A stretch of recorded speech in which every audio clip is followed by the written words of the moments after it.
Well, good news for manufacturing. Jobs are coming back to the US. We got John Bussey here with his column, The Business, and we're going to discuss that now. We got some pictures of an Airbus manufacturing facility, and one is coming to the south. Yeah, that's right, to Mobile, Alabama. It's not just them, though. That's part of the story, right? It's a bigger thing than that. Here's the bad news is that the manufacturing numbers last week were bad. It showed the manufacturing sector constricting more and job growth slowing. That was the bad news. But that's a cyclical thing. That's a business cycle thing. You're talking in your column about a secular longer-term shift, right? And that was more reflected in the Airbus announcement last week, which was that they're going to build an assembly plant in Mobile, Alabama. Now, Airbus is not the first. There's a huge ecosystem of aerospace in the Alabama area. People that are taking advantage of what? Low wages, cheaper land prices, fewer work rules because they tend to be non-union environments.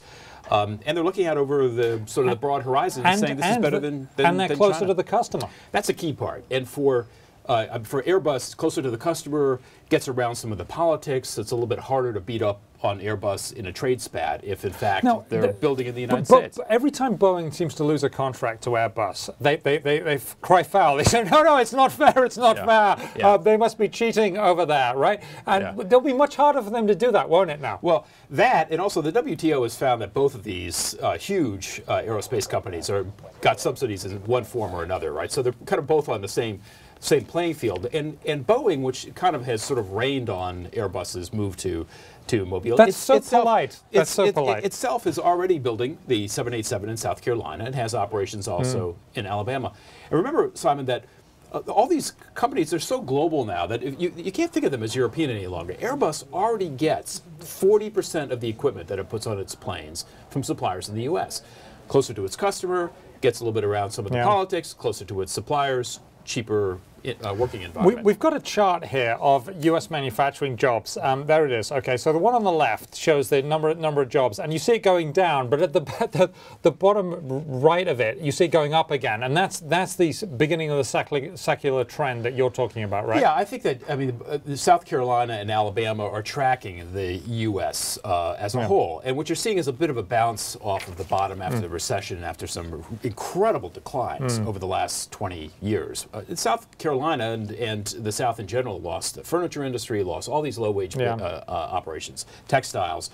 But these are coming back. These are high-wage jobs. These are skilled machinist jobs. Right? That's right. And to the credit of the unions, one of the reasons that they're a little bit higher paying is that even though these aren't unionized environments, the employers are always very cognizant of what the national trends are. They don't want them too unionized, so they want to keep the wages high. Now, there is something interesting here that I find, having worked in manufacturing, is that traditionally America, over a very much longer period than just the last 20 years, has been very, very good at manufacturing. And maybe as people just woken up to that fact that there really is a lot of management skill and labor skill here. Well, I think that's right. And the companies that are coming in, the Airbuses, the BMWs, the Daimler Chryslers, the Hondas, that have been flowing into the South for the last 15, 20 years now, and this is kind of continuing to, that kind of move is going to continue, are very observant of what you just said, that these industries that left behind a lot of people who were skilled in some of the things that need to get done in plants.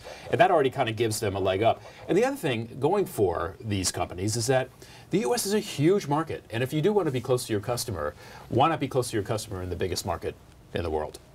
Of course you do. Of course you do want to be very close to that. I wonder whether this means that Boeing is now going to go to Europe and open up there, and that will sort of like flatten out the trade spat problems that we've been having. If it were cheaper to do so, I'm sure Boeing would, like any company that's responsible about its costs, be considering doing that.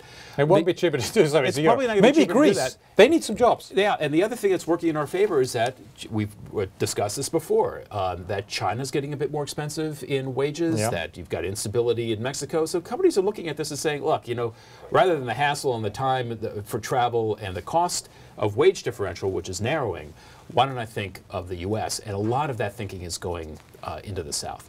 Awesome stuff. Love it when you're on the show.